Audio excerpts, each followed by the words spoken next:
Do you consider yourself a creative person? If you answered yes, then congratulations. You're one of the lucky ones who have discovered the power and joy of creativity. But if you answered no, then don't worry. You're not alone. Many people think that creativity is something that only a few gifted individuals possess, or that it requires a lot of talent, skill, or education.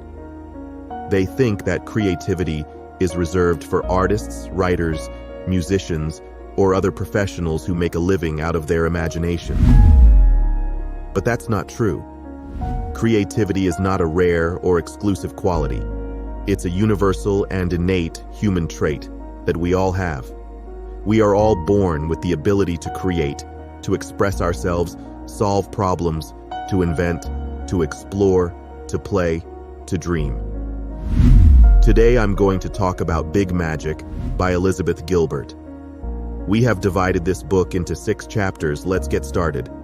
If you haven't already subscribed to our channel, take a moment now before you dive into the video. Go ahead and subscribe to the channel. Chapter 1. Courage: Why Fear is the Biggest Enemy of Creativity and How to Overcome It. The writer argues that fear is a natural and inevitable part of life, but it should not stop us from pursuing our creative passions. She suggests that we should not try to eliminate fear, but rather learn to coexist with it.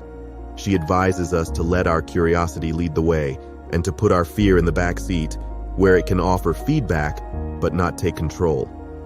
She also shares some of her own experiences of dealing with fear and how she managed to overcome it. Chapter 2. Enchantment. Gilbert explores the nature and origin of creative ideas and how to work with them. She proposes a playful and mystical view of creativity where ideas are seen as living entities that have a will of their own and seek human collaborators to bring them to life. She describes how ideas come and go, how they choose their partners, and how they can be lost or stolen. She also reveals how she came up with the idea for her novel, The Signature of All Things, and how she almost missed it. Chapter 3. Permission. We don't need anyone's permission to be creative because we already have it by being human. She challenges some of the common myths and misconceptions that hold us back from expressing our creativity, such as the myth of the tortured artist, the myth of originality, and the myth of the genius.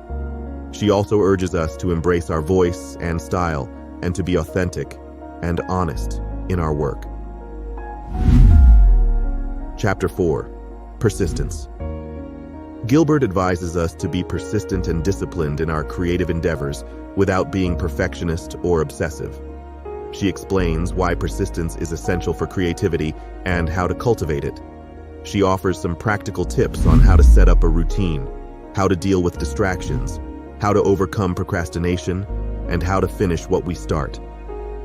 She also warns us about some of the pitfalls and challenges that we may face along the way, such as boredom, frustration, failure, rejection, and criticism. Chapter 5. Trust: How to trust ourselves and our creative process without being anxious or attached to the outcome.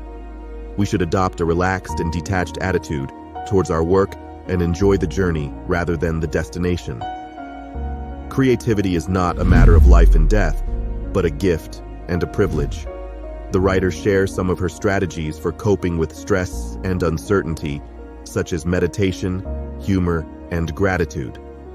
You want to write a novel, but you're afraid that it won't be good enough or that no one will read it. Instead of letting fear stop you, you decide to trust yourself and your creativity. You relax, have fun with your writing, and enjoy the journey of creating your story. You don't worry too much about the outcome because you know that creativity is a joy and a gift, not a stress or a burden. You use meditation, humor, and gratitude to cope with anxiety and doubt. You meditate before you write to calm your mind and connect with your intuition. Chapter 6. Divinity. Gilbert celebrates the beauty and mystery of creativity and invites us to connect with the divine source of inspiration. She proposes that creativity is a spiritual act and that we can access it by opening ourselves to the higher forces that guide us. She encourages us to be humble and grateful for the opportunity to create and to honor our creative gifts by sharing them with the world. She also reflects on the meaning and purpose of creativity and how it can enrich our lives and the lives of others. You want to paint a landscape, but you don't have a specific idea of what to paint. Instead of forcing yourself to come up with something, you decide to follow your curiosity and explore different places. You go to a park, a beach, a forest, and a city. You observe the colors, shapes, textures, and moods of each place. You feel a sense of awe and appreciation for the beauty of nature and the diversity of life. You also feel a connection with something bigger and deeper than yourself, something that guides and inspires you. You let your intuition tell you which place resonates with you the most, and you start to paint it. You don't worry about the outcome because you know that creativity is a spiritual act and that you are expressing your soul. You paint with joy and wonder, and you share your painting with others without expecting praise or criticism. You are happy and fulfilled with your creative journey. And that's it, folks. Thank you for watching. Don't forget to subscribe, hit that like button, and share your thoughts in the comments below. Stay tuned for more engaging content.